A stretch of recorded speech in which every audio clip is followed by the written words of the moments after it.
you for coming out today, and thank you to the Institute as well. I'm excited to talk here with Senator Sinema today.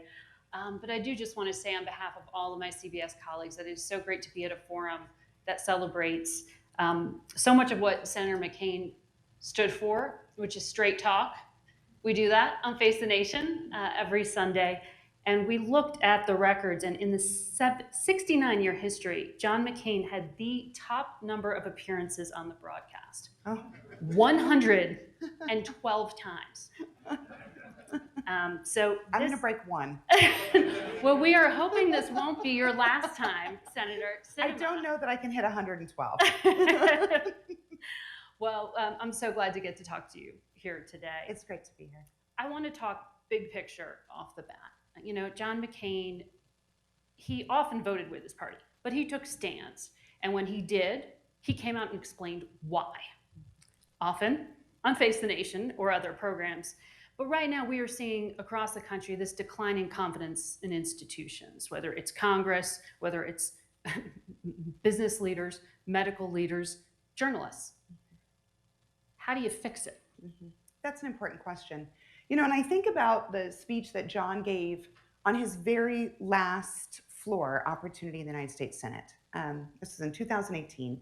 And the last floor speech that Senator McCain gave, he talked about the concern he had with the partisanship at every cost mentality that had taken over Congress and much of our political system. And I remember in that speech he said that folks were more interested in ensuring that the other party lost or prevented the other party from getting a win, and that they were no longer focused on the much more inspiring and more meaningful work of bringing people together, people of good faith, to actually solve problems and improve lives of the people that we serve in our country. Now, not a lot of people talk about that last speech that John gave, but John gave that speech as his last floor speech on purpose. And it's because in his decades of service, as you mentioned, he was a man of strong opinions, often voted with his party, but was unafraid to stand alone and break with his party when he thought he was doing something right. But he always did it with dignity and honor and respect of others.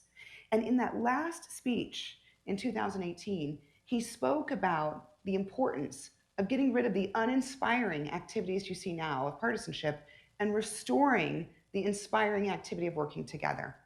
So how do we fix this in our country? I think that it's not really that difficult.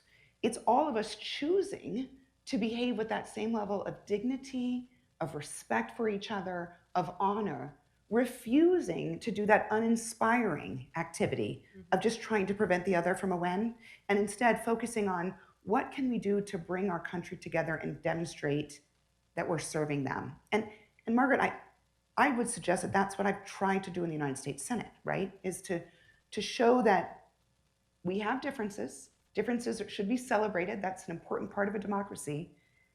But that those differences shouldn't stop us from getting things done, that we actually can come together. So when we demonstrate an ability to work together, to solve problems, to make a difference in people's lives, what we're actually doing is restoring that faith in institutions, in governance, and helping America see that actually government can get it done. We can solve those problems. But it takes all of us doing that. So one of the challenges, it takes time, but it also takes a dedication, a willingness to not hit back when someone attacks you or says something that's untrue or unkind. It takes a willingness to rise above and not engage in the petty and the small. And it takes a willingness to be that example to those around you in your personal life, in your work life, in your political life, of demonstrating those values that John spoke about so eloquently in his last speech. It took us decades to get here, that It did. working away at faith in institutions. So it's going to take time to get back. I want to zero in on something specific here. In a poll conducted for this forum, only half, 50% of young Arizonans, believe the midterm elections were legitimate. Republicans more than Democrats feel that way. I mean, this is a state with a lot of high-profile election deniers. It's not the only one, but very high-profile ones. On this specific part of the democratic process, why do you think it is so significant. I mean, 50% of young Arizonans doubt their own voting process. Well, we're currently living in a climate where it's okay to say things that aren't true, which is crazy, right? Like growing up, in my household, the way I was raised, and I know we all come by our own opinions of who we are honestly, but in the family that I was raised in, one thing you could never ever do was say something that was untrue, ever. Because once you did, then no one would trust you. And that was something I was taught growing up. My family took it very seriously. What I think we're facing in our country today is this situation where people don't know what's true and what's not true. People aren't sure what's fact and what's fiction. And part of that, frankly, is because much of the media that we consume isn't factual news, it's opinion. It's not journalism. That's right. And so when people are confusing opinion or media with news or journalism, then the lines get very blurry. And when folks are getting their information from a source that they trust, but is not a source of factual or verifiable information, then it's easy to see how someone could believe something that is not factually accurate. It's up to us, all of us, as Americans, to be willing to do the work to say, I'm hearing this information, but is it indeed true? Can I find the facts? What is accurate? Because unfortunately, what's happening in our public discourse is members of both political parties are twisting stories to create their own narratives, which may or may not be true. And we see it every day. And not even to acknowledge an election result. I mean, that is still apparently an issue in the state of Arizona. We just heard from the governor. It is. Why? Why is it taking such a hold here and at such a level? We're not just talking about media silos. You're talking about people who are running for public office.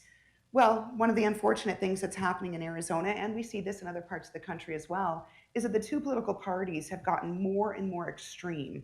They've moved away from that center of working together, of finding that common ground. And they're going towards the fringes because that's where the money is, and that's where the attention is, and that's where the likes on Twitter are, and that's where you get the clicks and the accolades. And there's an incentive to continue to say things that are not true and not accurate. And that's how you get folks running for political office who are outside of the mainstream. Now, you're sharing this data, and it's important data. Something else to think about, though, is that Arizona is one of the states that has the highest level of independence in the country. We're a state of folks who don't often march to the drum that is being taught to us, right? So most of us don't fit neatly in one box or another. And I think the challenge that we have right now in our political discourse is to make it okay for folks to think on their own. Make it okay to be different than those who are around you. To make it okay to have an opinion that is different than your colleagues or your family or your friends.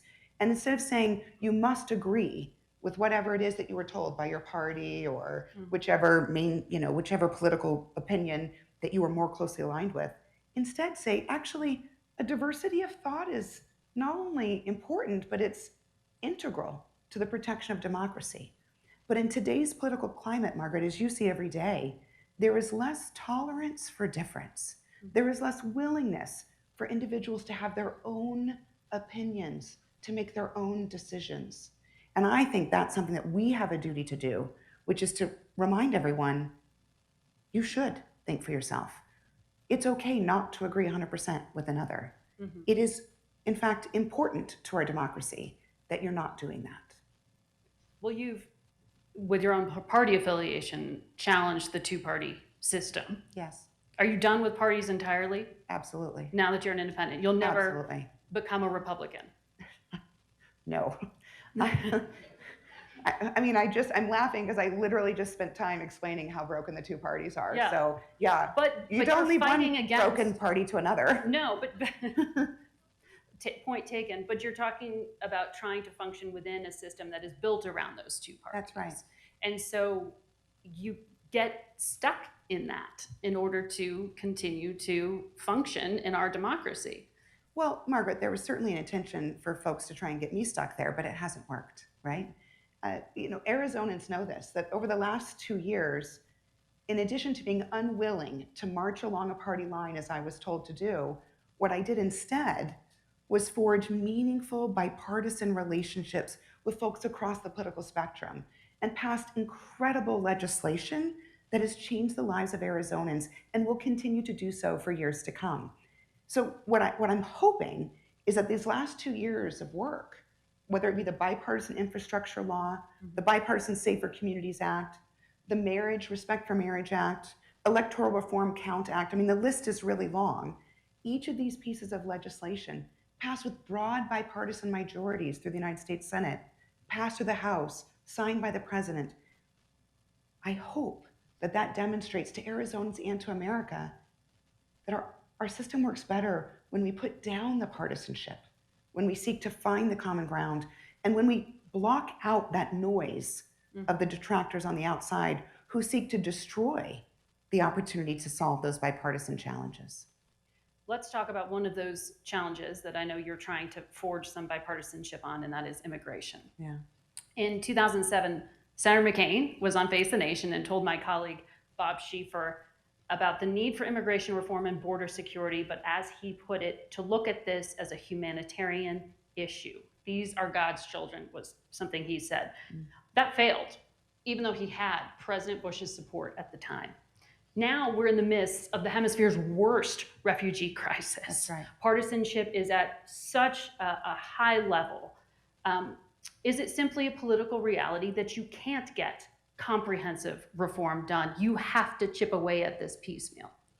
So I guess that I would challenge the way that you've asked that question, because it sounds as if you're saying one is a better option than the other. No, it's just one is where we are. In 2007, right. he couldn't get that done even when he had the president's shoulder behind him. So I think you're right in saying that is where we are. And folks in Arizona know that I always like to work in the space that we're in.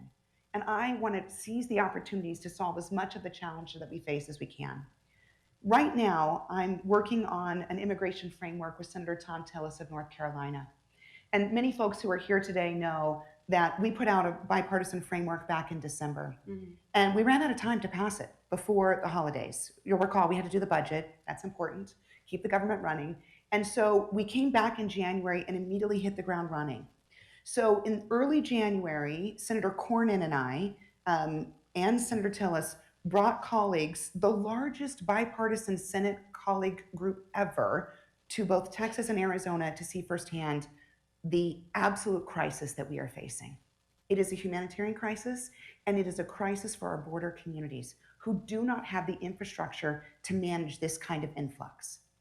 Then a couple weeks later, Senator Cornyn and I again traveled to Mexico City to meet with President López Obrador to talk about Mexico's role in this crisis. And then just several weeks ago, I brought members of both the House and the Senate down to the Arizona border again. And in just a couple weeks, I'm bringing another group of colleagues. So what I'm doing right now with Tom is what I think is integral to passing any piece of legislation, which is first, come up with a framework that is workable, realistic, and that makes a measurable difference in the lives of the people that you serve. Number two, teach your colleagues about the issue so they can see firsthand the need. You know, most of our colleagues have never been to a border. They've not seen what we experience every single day. And I was born and raised in Southern Arizona. The failure of the United States government to secure our border and manage immigration properly has been a crisis my entire life. And I know that everyone else in this room who's a native-born Arizonan would agree with me. We have been dealing with this our entire lives. And it's time for us to solve it. So I'm not spending a lot of time worrying about whether we're doing a huge big bill or a modest bill. Yeah. I want to solve the crisis that's in front of us. And I'll do it with any colleague I can and as much as I can. And that's what we're working on right now. The good news is we have a really great coalition with Juan Ciscomani, new member of Congress from Arizona, on our team. We've got Henry Cuellar, we've got David Valadeo, Tony Gonzalez. These are all border state guys who understand this issue. But this is to talk about doing something more than what Yes, you introduced yesterday. that's right. Which what you introduced was a temporary 2-year authority to expel migrants, but with an exemption for asylum claims because of the immediate Title 42 expiration. That's a Band-Aid. That bill is saying, hey, Title 42 goes away on Thursday, and everyone here in Arizona knows we are not prepared. The Biden administration had 2 years to prepare for this and did not do so. And our state is going to bear the brunt, and migrants will be in crisis as soon as next week. It will be a humanitarian crisis because we are not prepared. So the legislation we introduced yesterday is about tiding this over, giving us some time and space for the Biden administration to do their job, and for us legislators to actually create a plan that can get through both the House and the Senate.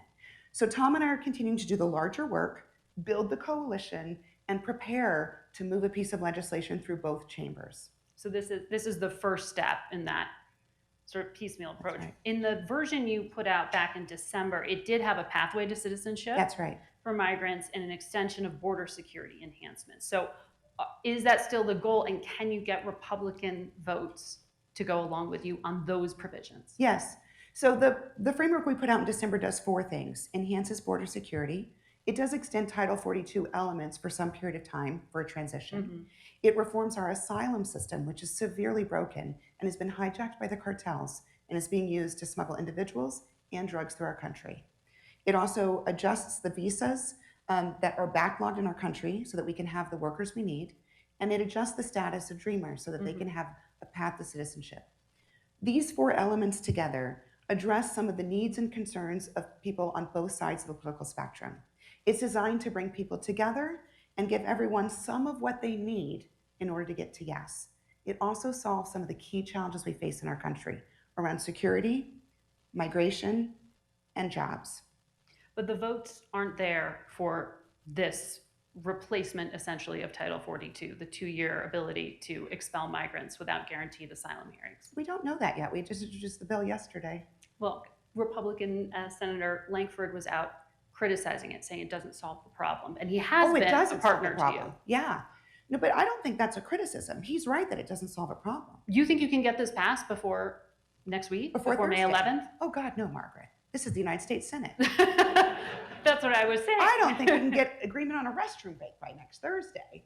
The United States Senate is functioning at a fairly dysfunctional level right now. And that's due to the partisanship that is driving both parties. As you and I both know, both parties have benefited for decades by not solving this challenge. They use it to bash each other in elections. And what bothers me about that, Margaret, is that, look, they don't live in a border state. So they don't know that the mayor of Gila Bend has to put migrants in his car and drive them to Phoenix because they are released in a town that has no bus stop. They don't know what it's like for migrants to sleep outside in the farms in Yuma because there is nowhere for them to go. This is a crisis for our border communities and for migrants. And so, unfortunately, the parties are thinking about this from a political perspective rather than a human perspective.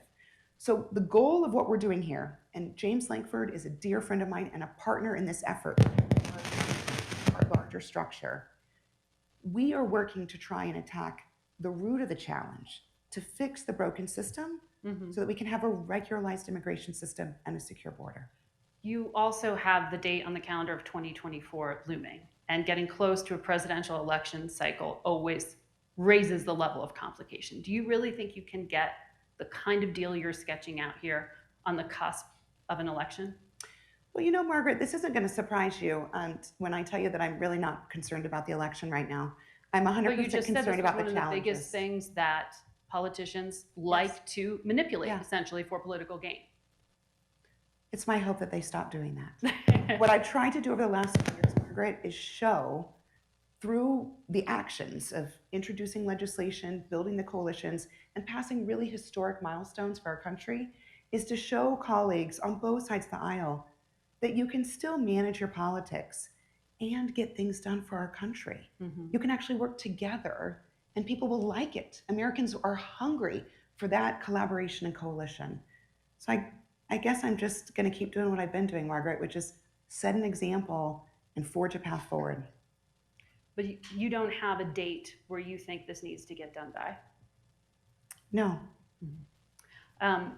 You said the administration failed to create a workable plan to process migrants after May 11th, Title 42. They would say they've got the troop deployment of 1,500s, processing centers, a phone app, expansion of legal migration, regulation that will bar migrants from asylum if they did not first seek asylum in a third country. Do you support any of what the administration has done? Well, these steps, which all have been announced in the past week or so, Yeah. are helpful. These are very helpful. Having 1,500 troops along the US Mexico border is helpful. It is a border of over 2,000 miles, though. So 1,500 troops isn't going to get the job done. That's just a reality. Yeah. We also are very concerned that all of this is happening in the week or so before the rollout. Just today, I was on the phone with the sheriff of Cochise County. He has gotten no information from the Department of Homeland Security or the federal government about what the flow is going to look like, about what they can expect for processing in terms of how long it takes to process migrants. He's gotten no information, neither have I, about how many buses there will be available to transport migrants. Now, he's gotten the information he does have from me, because I call him every few days, but he's not gotten that information from the Department of Homeland Security. And Margaret, what's unfortunate is that I'm asking for that information and I'm not getting it. And so either the administration has that information and they're choosing not to share it, which is a problem since we're the ones who are going to deal with the crisis, or they don't have it. And that's even more concerning, because how do you prepare for an inflow of migrants when you don't know what you're going to expect? And that hasn't been shared with the governor? It has not been shared with the governor. I spoke with the governor yesterday. Wow. It has not been shared. So we do not have this information. There are 3 nonprofit organizations in Arizona that provide incredible assistance to our border communities. One is in Yuma, one is in Tucson, one is in Phoenix. They don't have this information. And they're the ones who are responsible for accepting the migrants after they're released from custody. So while it's wonderful that the administration is announcing things like a 1,500 troop deployment and these new processing centers, which will not be operational by next Friday, those are good things. Those are aspirational. That's not the same as operational. And so what I'm asking for, and have been for 2 years, is for the administration to make concrete plans. Yeah. Rent the buses, hire the drivers, build the soft-sided facilities so that we can process individuals. We need more holding capacity. I mean, let's be realistic here. And that's we're not prepared for that.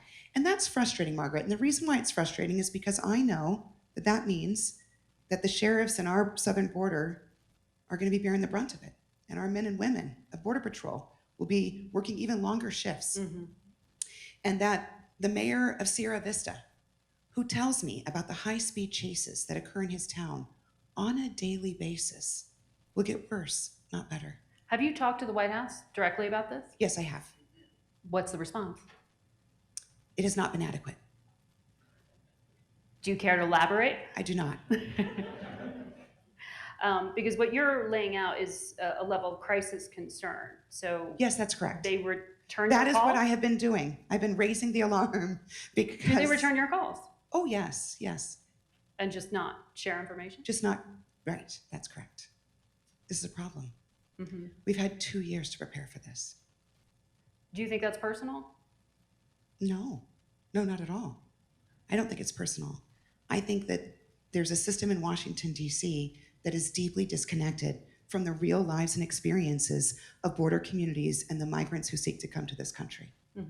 And the lack of preparation is not ever personal. In my opinion, nothing's personal in politics, right? People are doing what they got to do. We all come by who we are through our own lived experiences. It makes sense that folks in Washington, D.C. don't really understand what it's like to be the mayor of Sierra Vista. But what I would like, Margaret, is for them to learn.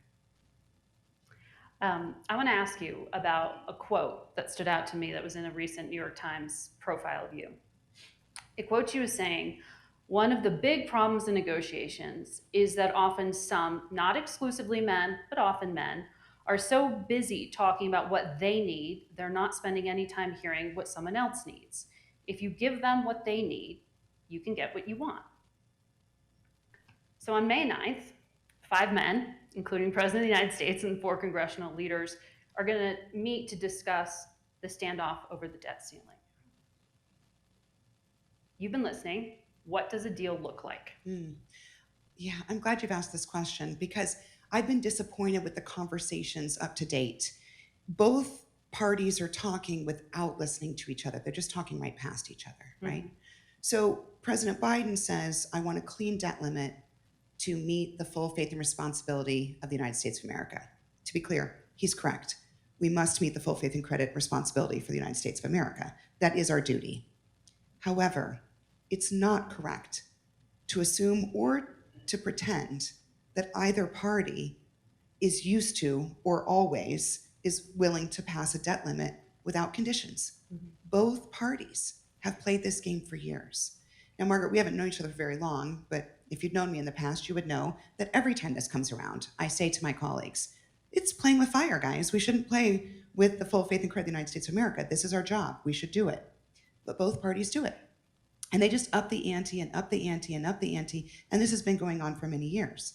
And so we're in a situation where one party is saying they will not negotiate at all with the other party. Mhm. I think that's a very dangerous place to be. Because one, it's not realistic. And two, it's just not going to happen. So Kevin McCarthy, as we all saw, took him a long time to become speaker. Barely squeaked by with the votes. Had to make a lot of concessions to get the job.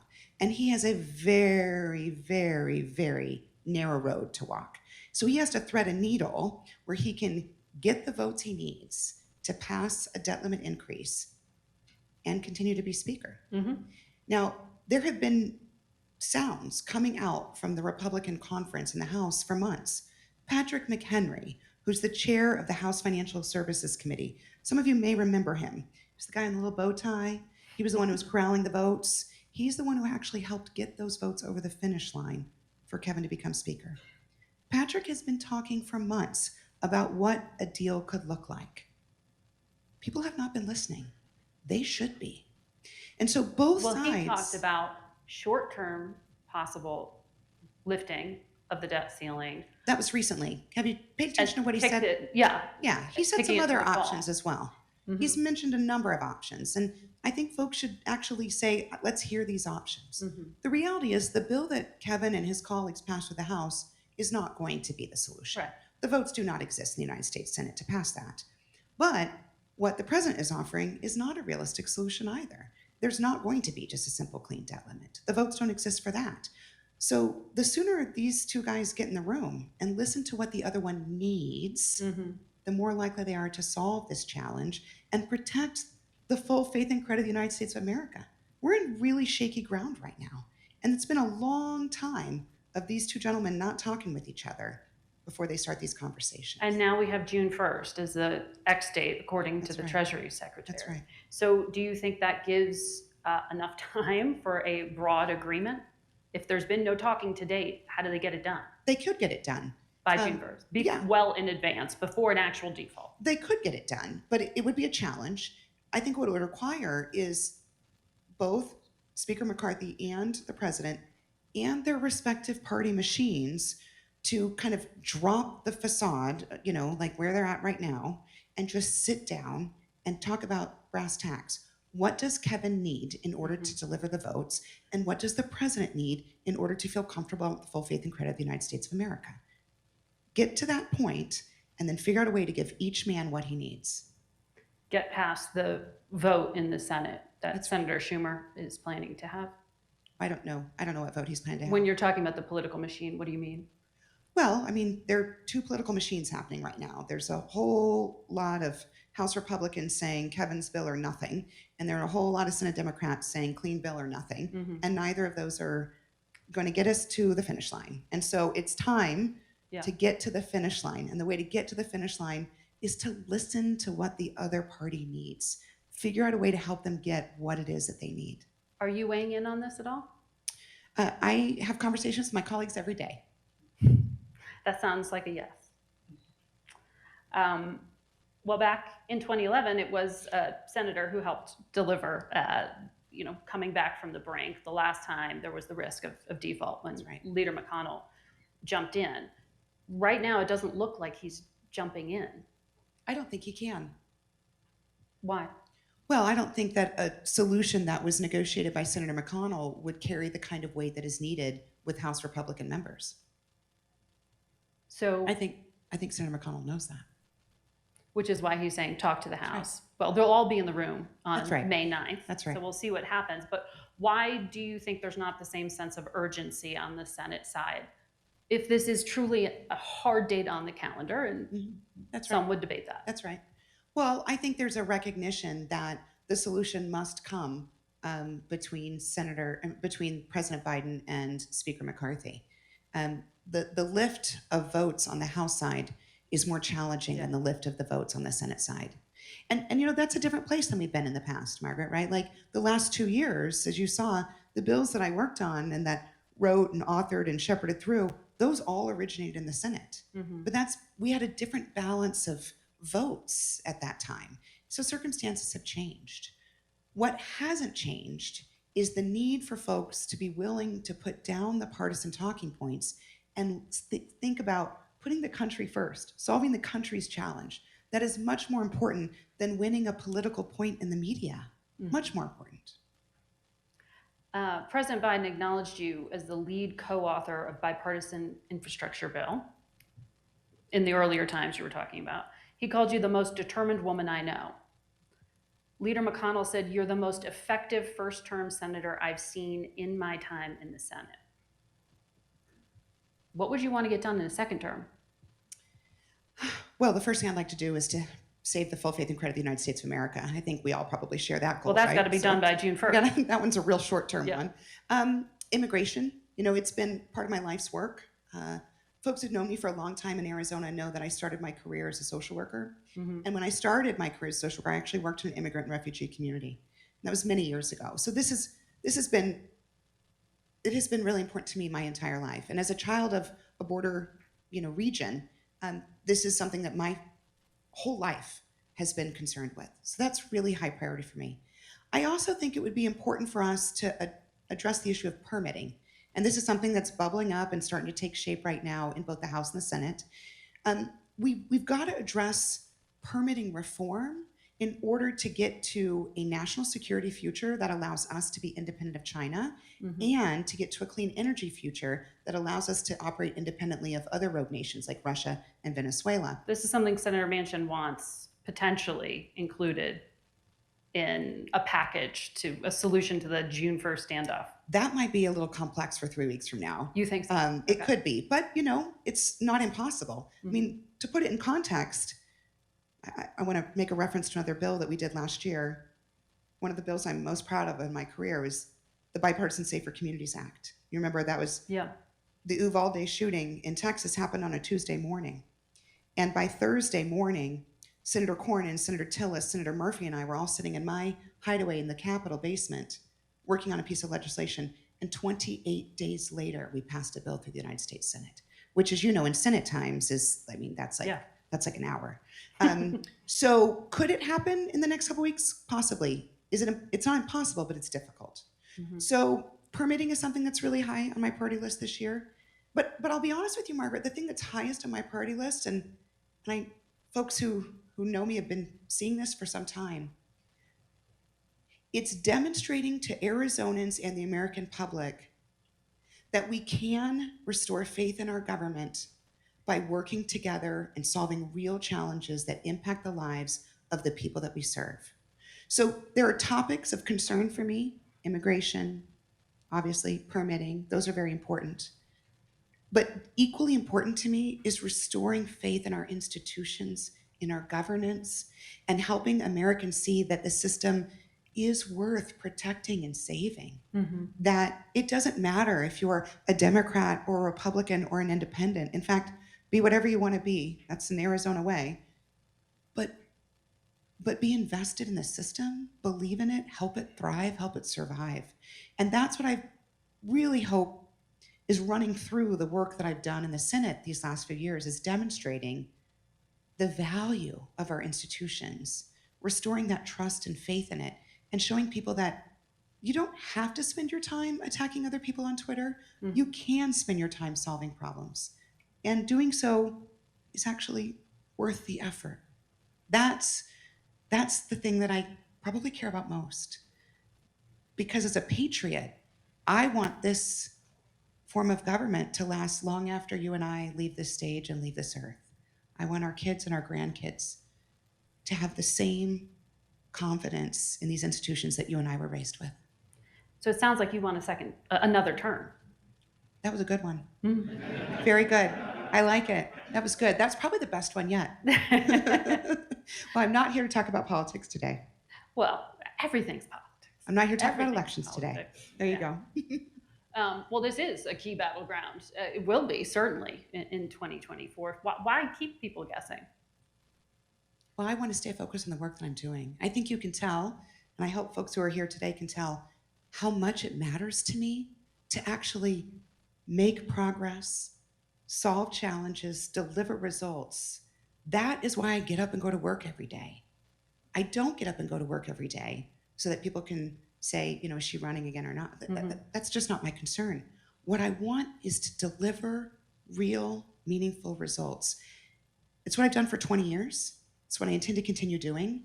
And frankly, I think Arizonans are exhausted by this constant election focus of A versus B, or red versus blue, or good versus evil. And it's exhausting. I think people want a break. And I want to give them that break by demonstrating that the real work can happen independent of focus on an election. When I asked initially, what would you want to get done in the second term, you did say immigration reform. That's right. Are we that far off from it that we're looking past 2024? No, I'd like to do it before then. But as we all know, I'm an impatient person. Mm-hmm. I'd like to get that done now. This is the work I want to do now. And part of the reason is, as I mentioned, this has been important in my entire life. Our state has suffered for the last 40 years because of the federal government's failure to do anything about it. And we're facing the worst crisis of my life right now with immigration. So I want to do it now. I want to do it as soon as possible. Now, you asked me earlier about a timeline, and the reality is, Margaret, I don't control the timeline. It's about when and how can I build a coalition that is strong and durable enough that we can pass this legislation through both chambers and get it to the president's desk. You'd need the president's buy-in on this. Yes. Can you consider him an ally in this? You worked together and he praised you on bipartisan infrastructure, but then you just said you're not really getting what you need when you ask hard questions about the border. Can you have a working relationship with the White House now as an independent? Yes, I do. I've talked to the White House several times this week. I feel confident that if we are able to get a workable plan that has the support of 60 plus senators in the United States Senate, I feel confident that President Biden would support it. I feel confident. We're coming up on time here, and I know you have a hard deadline. But I do also want to ask what you think is going to be the deciding point. I know you said you don't focus on politics, but the deciding point in how people judge success right now. When we look at the polling here in Arizona, it's the economy. Number one, abortion. Number two, for young voters, that shows up as a reason for concern. Politics are going to determine what is possible in the next election cycle here. What do you think is going to drive that? What do you think is going to be driving the conversation in Washington? Well, I'm not sure what will drive the conversation in Washington, and here's the reason, Margaret. I think the conversation in Washington is often deeply disconnected from what's happening with people's real lives here in Arizona. But what I can tell you is what I think is going to drive people's decisions in Arizona. Mm-hmm.